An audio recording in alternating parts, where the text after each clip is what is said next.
Thank you sir.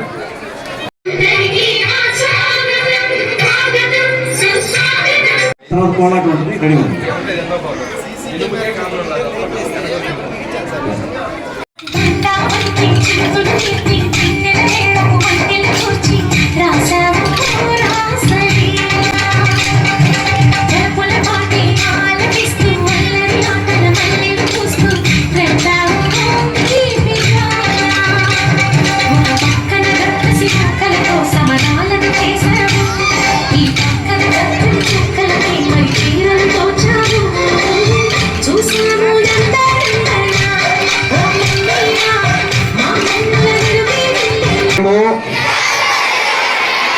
మా పిల్లలను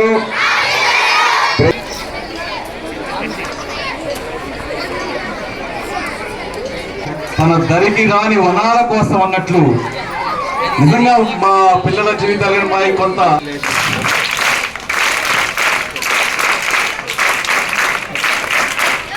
third class నుంచి 10th క్లాస్ వరకు జరుగుతుంది. ఎందుకంటే వరుసగా 2-3 రోజులు రాకపోతే మిడ్ డే మీల్స్ కూడా ఇక్కడ బ్రహ్మాండంగా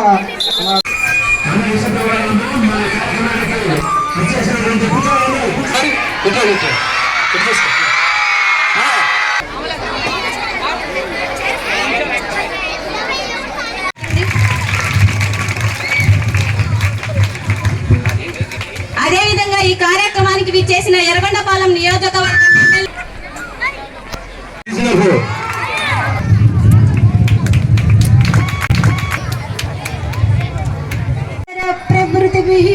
ఉపాధ్యాయురాలు మేడం గారికి బాల్యము మనకు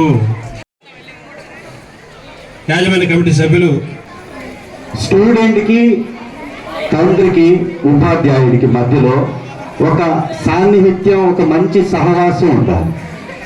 సహవాసం లేకపోతే విద్యార్థి యొక్క చదువు ఎలా వెళుతుందో, ఉపాధ్యాయుల యొక్క నేర్పరితనం ఎలా ఉందో, ఉపాధ్యాయుల యొక్క ఇబ్బందులు ఏమున్నాయో, స్కూల్ అవసరాలు ఏమున్నాయో, విద్యార్థుల యొక్క అవసరాలు ఏమున్నాయో, ఎలా వారి యొక్క విద్య కొనసాగుతుందో, విద్యార్థుల గురించి తల్లిదండ్రుల గురించి, వారి ఆర్థిక పరిస్థితి గురించి, వారి యొక్క బిడ్డలతో ఉన్న ఆశ గురించి ఉపాధ్యాయులకు కూడా తెలియాలి.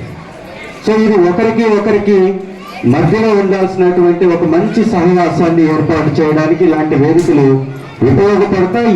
గతంలో నుంచి ఒక 5 సంవత్సరాల నుంచి కానీ మనం గమనిస్తే ప్రభుత్వ స్కూల్స్లో స్టేట్ ర్యాంక్స్ వస్తున్నటువంటి సందర్భాలు, ప్రభుత్వ స్కూల్స్లో స్టేట్ ర్యాంక్స్ వస్తున్నాయంటే ఇది ఎవరి వల్ల సాధ్యమవుతుంది? ప్రభుత్వం వల్ల, ఉపాధ్యాయుల వల్ల, స్టూడెంట్స్ వల్ల, పేరెంట్స్ వల్ల సాధ్యమవుతుంది. చదువుకోవడానికి సరైనటువంటి అనువైనటువంటి వాతావరణాన్ని అందరూ కలిసి నిర్మించాలి.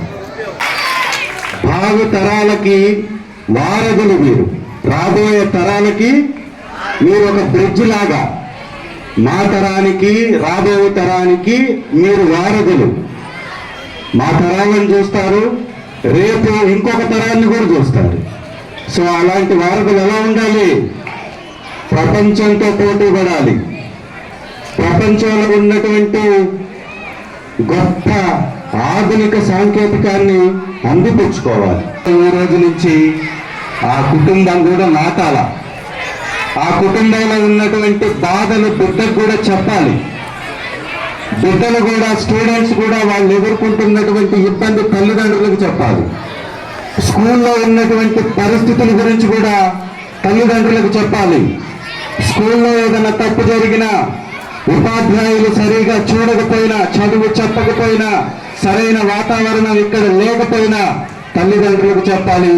అలా తల్లిదండ్రుల తరఫున ఇక్కడ ఉన్నటువంటి చైర్మన్, అలాగే ఉన్న ప్రజాప్రతినిధులు మేమందరం కూడా ప్రభుత్వం తరఫు నుంచి ఏం చేస్తే ఈ స్కూల్స్ బాగుపడతాయి, ఎలాంటి అవసరాలు ఇక్కడ ఏర్పాటు చేయాలి, మేము చేసేటటువంటి బాధ్యత మాపై ఉంది. కాబట్టి ఉన్నటువంటి బకాయిల్ని కూడా ప్రభుత్వం త్వరగతిన విడుదల చేయవలసిందిగా ఈ ప్లాట్ఫామ్ మీద నుంచి ప్రభుత్వాన్ని కూడా కోరుతూ, ఇవన్నీ కూడా ప్రభుత్వం ఇమ్మీడియట్ గా విడుదల చేయాలని ప్రభుత్వాన్ని కూడా కోరుకుంటూ, ఒకవేళ విడుదల చేయకపోతే జనవరి 3వ తారీఖు నుంచి ప్రభుత్వం మీద పోరాటం వైఎస్ఆర్ కాంగ్రెస్ పార్టీ తరఫున చేయడానికి మేము అందరం సిద్ధంగా ఉంటామని మనసారా ఆకాంక్షిస్తూ చేస్తున్నటువంటి మంచి పనిని కూడా స్వాగతిస్తూ సెలవు తీసుకుంటున్నాం.